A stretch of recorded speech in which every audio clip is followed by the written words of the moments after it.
Tu ne dors pas encore, grand-père? La nuit était tombée, mais pourtant, Albert était encore assis près du feu qui s'éteignait dans sa cour.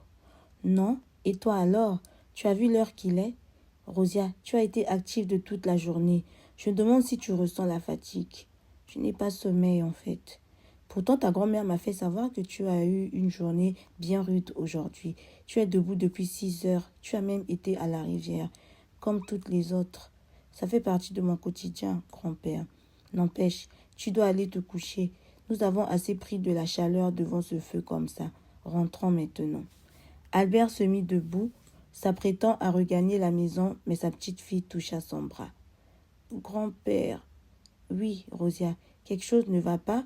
Elle le regarda à peine, puis Rosia changea finalement d'avis. C'était peut-être une illusion. Cet homme qu'elle avait vu ce matin n'existait sûrement pas. Tu? Poursuivit Albert. Non, rien. C'est vrai, je me sens fatigué maintenant.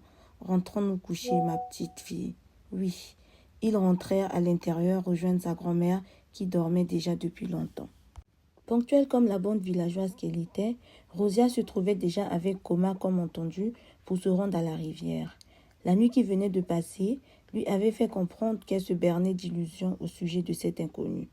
Rosia avait donc décidé de ne plus en parler. Je me demandais, Coma, si ces filles provocatrices sont actuellement à la rivière. Elles y étaient hier, mais bon, tous les jours pratiquement on est à la rivière. Il y avait dans leur village un groupe de filles qui ne laissaient pas respirer les autres, car se croyant pour quelle raison supérieure, alors que toutes les jeunes femmes de ce village n'avaient jamais été en ville du tout.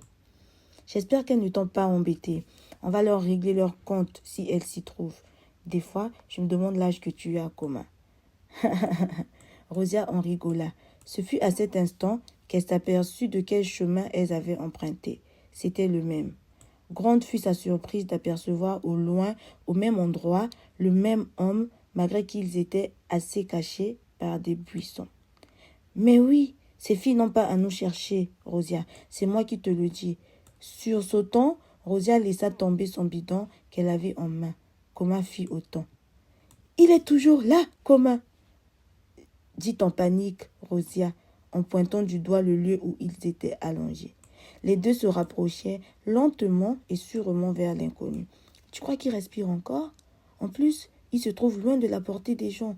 Tu as vraiment été vigilante de remarquer qu'il y avait quelqu'un ici, Rosia. Comment ne pas l'être? Ce n'est pas tous les jours que l'on voit ceci dans ce village, lui répondit Rosia. Je me demande s'il respire encore, s'il est toujours vivant, insista Coma.